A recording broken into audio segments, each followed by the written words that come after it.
Hello friends, how are you all? I'm Astos and welcome to our channel Lecture of Engineering. So dear friends, in this session, we are going to completely discuss about the Constitution of India, most important question with the solution, and this is part 3 lecture. तो इस part 3 lecture में आपका पूरा का पूरा constitution of India complete हो जाएगा।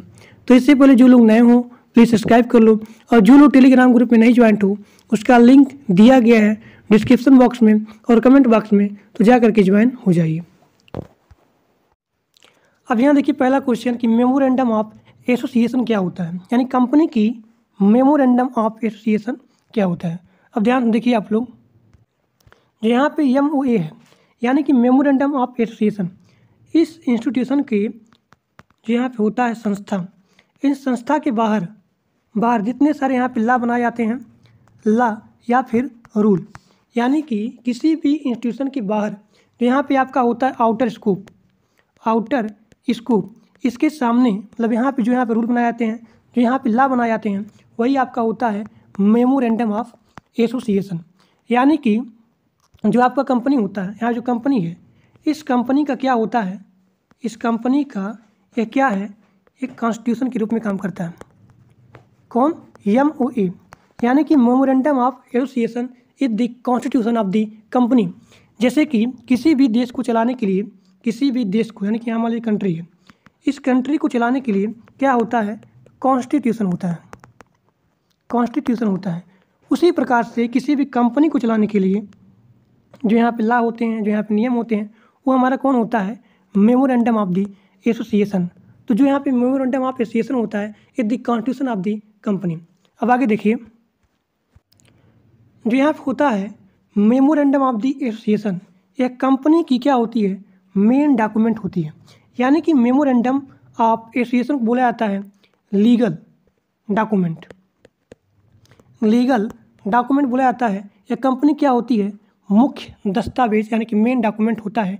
इसीलिए इसको बोला जाता है, MOA को बोला जाता है क्या, कंपनी का चार्टर, चार्टर किसकी, कंपनी की। ठीक, क्यों बोला जाता है, क्योंकि इसमें होते हैं बहुत सारे यहाँ पे, जैसे कि name and address of the company, power and the objective हो गया इसका। अब यहाँ देखिए मेमोरेंडम ऑफ द एसोसिएशन में ये सारी चीज़ें यहाँ पे लिखी होती हैं। जैसे कि आपका हो गया कंपनी का नेम, कि कंपनी का नाम क्या है, और कंपनी का एड्रेस कहाँ पे है, और कंपनी का पावर क्या है, और इस कंपनी का यहाँ पे लक्ष्य क्या है, यानी कि कंपनी क्या करने वाली है। यहाँ देखिए दूसरा पॉइंट, कंपनी यहाँ पे क्या करने वाली है, और कंपनी यहाँ पे क्या कर सकती है, और यहाँ पे कंपनी क्या करना चाहती है, यानी कंपनी के यहाँ पे डिमांड क्या है, और यहाँ पे कंपनी क्या कर सकती है, और यहाँ पे कंपनी की क्या हो गई, यहाँ पे लक्ष्य मतलब यहाँ पे एम। तो वही हमारा होता है पावर एंड दी ऑब्जेक्टिव, यानी कि कंपनी का यहाँ पे क्या यहाँ पे करना चाहती है, क्या यहाँ पे इसका टारगेट है, यही आपका हो गया पावर एंड दी ऑब्जेक्टिव। तीसरा पॉइंट आपका यहाँ पे है स्कोप। अब देखिए स्कोप क्या होता है, स्कोप इसके बाद हमारा हो गया इन्फॉर्मेशन हो गया, और उसके बाद हमारा हो गया अल्टरनेशन, यानी कि मेमोरेंडम ऑफ द एसोसिएशन में यहाँ पे इतनी सारी चीज़ें लिखी होती हैं। जैसे कि आपका हो गया name and the address of the company, दूसरा आपका हो गया पावर एंड द ऑब्जेक्टिव, तीसरा आपका हो गया स्कोप हो गया, और चौथा आपका हो गया इन्फॉर्मेशन, और पाँचवा आपका हो गया अल्टरनेशन। अब चलिए देखते हैं एक एक करके। अब यहाँ देखिए कंपनी का स्कोप, यानी कि कंपनी कितना यहाँ पे तरक्की कर सकती है, भविष्य में जा करके कंपनी का यहाँ पे क्या हो सकता है। दूसरा बात यहाँ पे डिटरमाइन टारगेट, इसका मतलब क्या होता है कि कंपनी यहाँ पे कितना यहाँ पे एम को टारगेट कर सकती है, और अपने एम को टारगेट करने के लिए यहाँ पे कंपनी को कितना हार्ड वर्क करना पड़ेगा। So this is the scope, जो कि यहाँ पे मेमोरेंडम ऑफ द एसोसिएशन में लिखा होता है। अब आगे देखिए अल्टरनेशन क्या होता है। अब यहाँ देखिए अगला हमारा है अल्टरनेशन। इस अल्टरनेशन का मतलब होता है संशोधन, यानी कि अमेंडमेंट, यानी कि कुछ भी आप यहाँ पर रूल या फिर लॉ को चेंज कर रहे हैं, किसमें, MOA में, तो वही हमारा कहलाता है अल्टरनेशन। अब यहाँ देखिए कुछ भी आप यहाँ रूल या फिर लॉ को चेंज कर रहे हैं, तब आपको यहाँ फॉलो करना पड़ेगा किसके रूल को, MOA के रूल को आपको यहाँ पे फॉलो करना पड़ेगा। अब यहाँ देखिए जो आपका है MOA का रूल, MOA का जो यहाँ पे रूल है, जो यहाँ पे इसका लॉ है, ये दोनों आपका मेंशन है किसमें, कंपनी एक्ट 2013।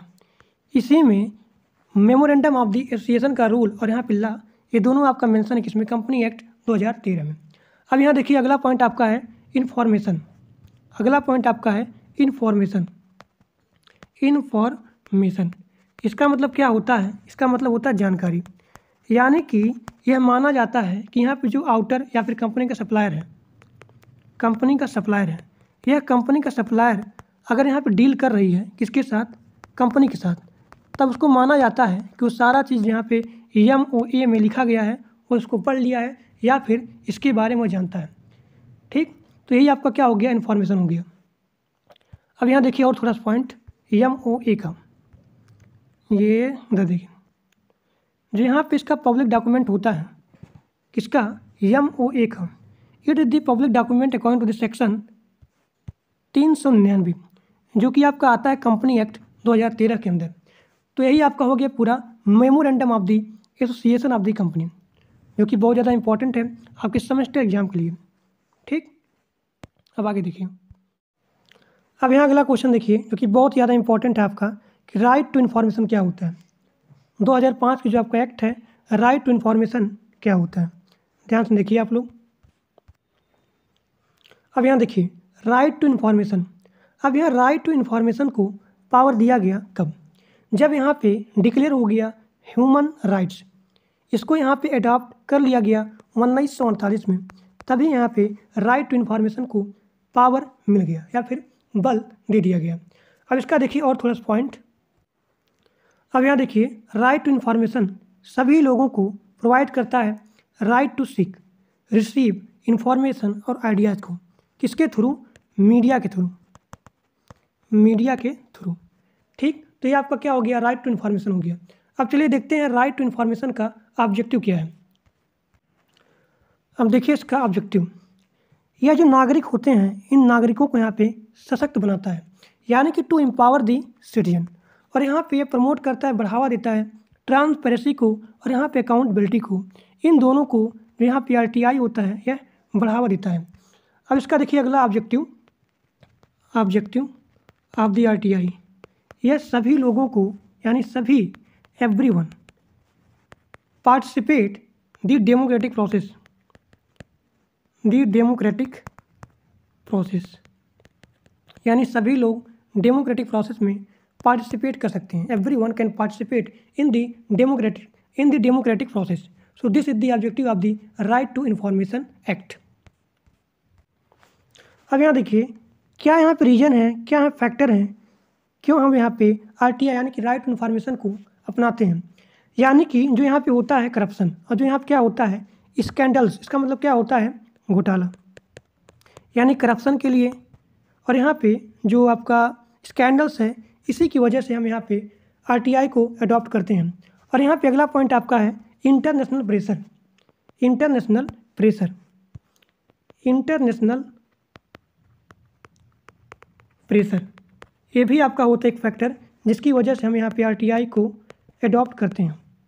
अब यहाँ देखिए एक पॉइंट और थोड़ा सा, जो यहाँ पे RTI होता है, अगर इस RTI में ये बनाता है इन्फॉर्मेशन कमीशन, इन्फॉर्मेशन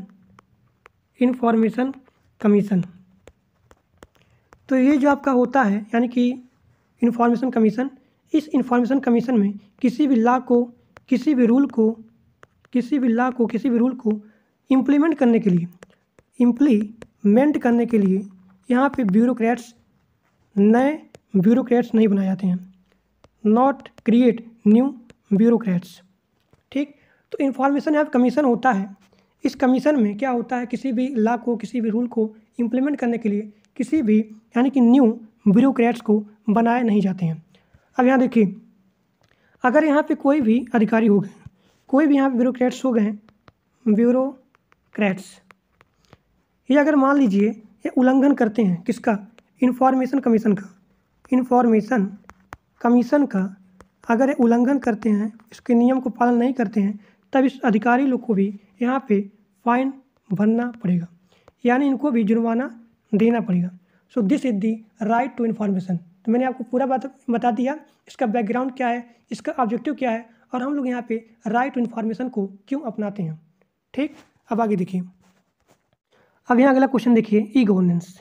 ई गवर्नेंस क्या होता है और फिर इसका ऑब्जेक्टिव क्या है, जो कि बहुत ज़्यादा इंपॉर्टेंट है। अब यहाँ देखिए, ई गवर्नेंस का बहुत ही बड़ा योगदान होता है पब्लिक सेक्टर में और यहाँ पे प्राइवेट सेक्टर में।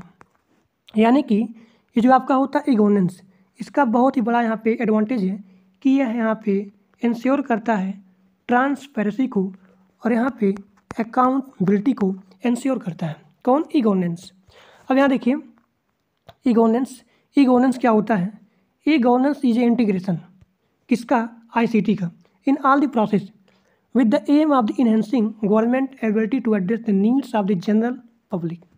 दूसरा पॉइंट यहाँ पे है कि ई गवर्नेंस का पर्पज़ क्या होता है?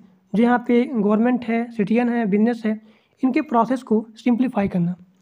जो यहाँ पे प्रशासनिक स्तर पे होते हैं यानी कि एडमिनिस्ट्रेटिव लेवल पे, तो यहाँ पे इंश्योर किया जाता है क्या? ट्रांसपेरेंसी को और यहाँ पे अकाउंटेबिलिटी को। इसका बहुत बड़ा योगदान होता है पब्लिक सेक्टर में और यहाँ पे प्राइवेट सेक्टर में, और बहुत ही ज़्यादा इसका यूज हो रहा है कंट्री में। अब यहाँ देखिए, जैसे कि यहाँ दिया गया कुछ गवर्नमेंटल प्रोसेस जिसमें यहाँ पे ई गवर्नेंस का प्रयोग हो रहा है, जैसे कि आपका हो गया राजस्थान में। अब राजस्थान में एक यहाँ पे बना प्रोजेक्ट जिसका नाम है ई मित्र प्रोजेक्ट, इसमें भी इसका उपयोग किया गया है। ई सेवा आपका हो गया जो कि यहाँ पे आंध्र प्रदेश में, और यहाँ पे CET यानी कि कॉमन इंटरेस्ट टेस्ट, यहाँ भी इसका प्रयोग किया गया। किसका? ई गवर्नेंस का। इसका ऑब्जेक्टिव देख लीजिए, better service delivery to the citizen, ये आपका हो गया। और यहाँ पे ट्रांसपेरेंसी और यहाँ पे अकाउंटेबिलिटी को इंश्योर करना।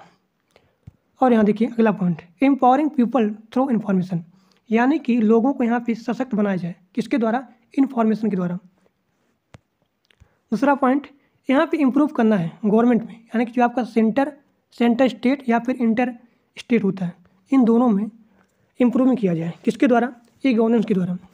तो इसका बहुत बड़ा योगदान है पब्लिक सेक्टर में और यहाँ पे प्राइवेट सेक्टर में। अब आगे देखिए, अब यहाँ देखिए advantage and the disadvantage of the E governance. अब ध्यान समझिए, इसका एडवांटेज क्या है? पहला आपका स्पीड, यानी कि यहाँ पे टेक्नोलॉजी है एक कम्युनिकेशन में, और यहाँ पे स्मार्टफोन के जरिए यहाँ पे ट्रांसमिशन होता है बहुत ही तेज़ी के साथ होता है। और यहाँ देखिए, जो यहाँ पे कॉस्ट होती है गवर्नमेंट की एक्सपेंडिचर, उसको यहाँ पे बचाया भी जा सकता है। अगला पॉइंट, ट्रांसपेरेंसी, यानी कि पारदर्शिता को यहाँ पे इंश्योर करता है, और यहाँ पे अकाउंटेबिलिटी को भी यहाँ पे इंश्योर करता है। कौन? E governance. So this is the advantage of the E governance. अब अगला पॉइंट देखिए, अकाउंटेबिलिटी क्या होती है कि जो यहाँ पे निम्न वर्ग है यह अपना यहाँ पे इंफॉर्मेशन बड़े स्तर पर या फिर गवर्नमेंट तक पहुँचा सकते हैं। यानी कि जो आपका ट्रांसपेरेंसी होता है यह डायरेक्टली लिंक होता है किससे? अकाउंटेबिलिटी से। यानी कि जो यहाँ पे गवर्नमेंट का फंक्शन है अगर यहाँ पे अवेलेबल है तब उसको यहाँ पे इसी के द्वारा उसको होल्ड भी किया जा सकता है, उसके एक्शन को गवर्नमेंट के। अब यहाँ देखिए disadvantage of the e governance, इसकी जो टेक्निकल है बहुत ही डिफ़िकल्टीज है। यानी कि अगर यहाँ पे लिटरेसी बहुत ज़्यादा कम है, यानी कि इसके बारे में समझना, इसके बारे में अंडरस्टैंडिंग करना, लर्निंग करना बहुत ही ज़्यादा हार्ड है, बहुत ही ज़्यादा डिफ़िकल्ट है। और जो इसका सेटअप होता है बहुत ही कॉस्टली होता है, बहुत ही महंगा होता है। इसका जो टेक्निकल होता है समझने में बहुत ही ज़्यादा डिफ़िकल्ट होता है। और हमारे यहाँ क्या है बहुत ही ज़्यादा इसका यानी कि इलिटरेसी मतलब होता है साक्षरता बहुत ही ज़्यादा कम है। कहाँ पे? इंडिया में।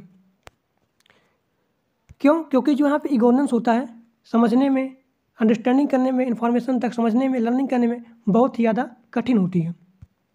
और इसी की वजह से यहाँ पे क्या होता है? साइबर क्राइम होता है and leakage of the personal information. अब आगे देखिए अगला क्वेश्चन।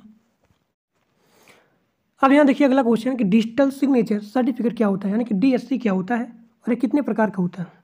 अब यहाँ देखिए जो आपका होता है डिजिटल सिग्नेचर, इसका प्रयोग किया जाता है आइडेंटिफाई करने के लिए, यानी कि आपका होता है प्राइवेट की, किसका?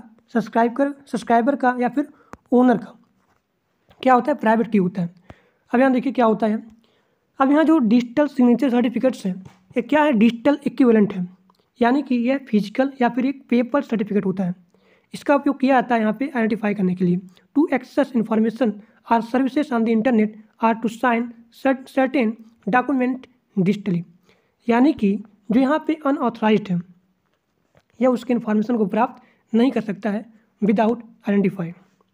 अब यहाँ पे दो प्रकार का होता है, पहला आपका होता है क्लास 2 और दूसरा आपका होता है क्लास 3 DSC। अब इसमें क्या हो गया?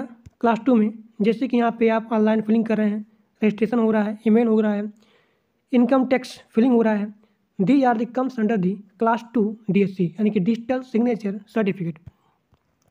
अब अगर इससे बड़ा मैटर है तब वो हमारा आता है class 3 digital certificate, digital signature certificate, यानी कि इसका प्रयोग किया जाता है बड़े मैटर पे। It is used in the matters of high security and safety. ठीक, जैसे कि आपका हो गया कमर्शियल में, या देखिए it is mainly used in the online trading, trading में, ई कॉमर्स में, वेरी लार्ज या फिर ह्यूज अमाउंट ऑफ मनी और highly confidential information is involve. उसी में इसका प्रयोग किया जाता है किसका, DSC का। तब यहाँ पे जो DSC होता है दो प्रकार का होता है, पहला आपका होता है क्लास 2 और दूसरा आपका होता है क्लास 3 डिजिटल सिग्नेचर सर्टिफिकेट। अब आगे देखिए, अब यहाँ देखिए अगला क्वेश्चन, इंटेलेक्चुअल प्रॉपर्टी क्या होती है और फिर यहाँ पे इंटेलेक्चुअल प्रॉपर्टी राइट्स क्या होती है, यानी कि IP क्या होती है और यहाँ पे IPR क्या होती है। अब यहाँ देखिए थोड़ा समझिए ध्यान से, इंटेलेक्चुअल प्रॉपर्टी इसका मतलब क्या होता है, बौद्धिक संपदा। जैसे कि एक घर होता है, इस घर, जैसे मान लीजिए मेरा घर है, इस घर का मैं मालिक हूँ, यानी कि इस घर का मालिक कौन है, मैं हूँ। तो उसी प्रकार से जो यहाँ पे म्यूजिक होता है, जो यहाँ पे संगीत होता है, जो यहाँ पे आर्ट होता है, संगीत होता है, म्यूजिक होता है, फिर यहाँ पे इनोवेशन हो गया, जैसे कि मान लीजिए यहाँ पे लोगो हो गया, इन सभी का भी जो यहाँ पे ओनर रहेगा वो कौन रहेगा, जो इसको इन्वेट किया है या फिर इनिशिएट किया है, वही यहाँ पे उसका ओनर रहेगा। तो यही उसको दिया जाता है राइट्स, यानी कि जो यहाँ पे सबसे पहले खोजा वही उसका अधिकार रहेगा। सो this is the intellectual property. अब यहाँ देखिए इसमें बहुत सारी चीज़, जैसे कि बुक आ गया, ठीक, लोगो आ गया, डिजाइन आ गया, म्यूजिक आ गया। अगर यहाँ पे कोई भी म्यूजिक, जैसे मान लीजिए गाना है, गाना कोई भी अगर इसका यूज करता है तब उस पर लगता है कॉपीराइट क्लेम यूट्यूब पे। अगर मान लीजिए गाना का, मान लीजिए म्यूजिक है, कवर सॉन्ग हो गया, और फिर मान लीजिए यहाँ पे हो गया कराओके हो गया, सो this is the comes under the copyright, और यही आपका होता है इंटेलेक्चुअल प्रॉपर्टी। ठीक, और जो इसका सबसे पहले यहाँ पे खोज किया है, मतलब उसके माइंड में आया है, वही उसका क्या होगा, ओनर होगा। तो यहाँ दिया गया है जो सबसे पहले ह्यूमन के माइंड में आता है वही उसका क्या होता है, ओनर होता है। यहाँ पे तमाम सारी चीज़ें होंगी, बुक हो गया, लोगो हो गया, डिजाइन हो गया, म्यूजिक हो गया, ये सारी चीज़ें, ये आपका हो गया इंटेलेक्चुअल प्रॉपर्टी, और ये आपका हो गया इंटेलेक्चुअल प्रॉपर्टी राइट्स, यानी कि जो इसके मन में आया सबसे पहले ह्यूमन के, वही उसका क्या होगा, ओनर होगा। जैसे कि यहाँ पे सिंबल्स हो गया, आर्टिस्ट वर्क हो गया, म्यूजिक हो गया, नेम्स हो गया, इमेज हो गया, डिजाइन हो गया, ये सारी चीज़ें। अब यहाँ देखिए इसको यहाँ पे कैटेगराइज किया गया है इंडस्ट्रियल प्रॉपर्टी। अब इंडस्ट्रियल प्रॉपर्टी में क्या होता है, जैसे कि यहाँ पे इंडस्ट्री का डिजाइनिंग हो गया, मतलब वही सारा चीज़, इंडस्ट्री का डिजाइन, ज्योग्राफिकल इंडिकेशंस, जो यहाँ पे ट्रेडमार्क्स है, पेटेंट्स है, these are the comes under the industrial property. और जो इसको यहाँ पे यूज करेगा, जैसे कि यहाँ पे हो गया फिल्म हो गया, म्यूजिक हो गया, आर्टिस्ट वर्क हो गया, ड्राइंग हो गया, पेंटिंग हो गया, जो यहाँ पे यूज करता है वही हमारा होता है कॉपीराइट क्लेम या फिर कॉपीराइट।